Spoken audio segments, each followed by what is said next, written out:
पितृपक्ष की पौराणिक कथा के अनुसार जोगे तथा भोगे दो भाई थे। दोनों अलग अलग रहते थे। जोगे धनी था और भोगे निर्धन। दोनों में परस्पर बड़ा प्रेम था। जोगे की पत्नी को धन का अभिमान था, किंतु भोगे की पत्नी बड़ी सरल हृदय की थी।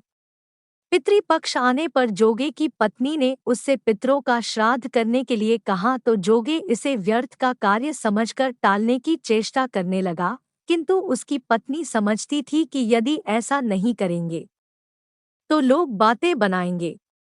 फिर उसे अपने मायके वालों को दावत पर बुलाने और अपनी शान दिखाने का यह उचित अवसर लगा। आता वह बोली, आप शायद मेरी परेशानी की वजह से ऐसा कह रहे हैं, किंतु इसमें मुझे कोई परेशानी नहीं होगी। मैं भोगे की पत्नी को बुला लूंगी, दोनों मिलकर सारा काम कर लेंगी। फिर उसने जोगे को अपने पीहर न्योता देने के लिए भेज दिया। दूसरे दिन उसके बुलाने पर भोगे की पत्नी सुबह सवेरे आकर काम में जुट गई। उसने रसोई तैयार की, अनेक पकवान बनाए, फिर सभी काम निपटाकर अपने घर आ गई। आखिर उसे भी तो पितरों का श्राद्ध तर्पण करना था। इस अवसर पर न जोगे की पत्नी ने उसे रोका न वह रुकी। शीघ्र ही दोपहर हो गई। पितर भूमि पर उतरे। जोगे भोगे के पितर पहले जोगे के यहाँ गए तो क्या देखते हैं कि उसके ससुराल वाले वहां भोजन पर जुटे हुए हैं। निराश होकर वे भोगे के यहाँ गए। वहां क्या था? मात्र पितरों के नाम पर अगियारी दे दी गई थी।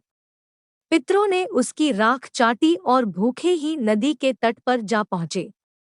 थोड़ी देर में सारे पितर इकट्ठे हो गए और अपने अपने यहाँ के श्राद्धों की बढ़ाई करने लगे। जोगे भोगे के पितरों ने भी अपनी आपबीती सुनाई।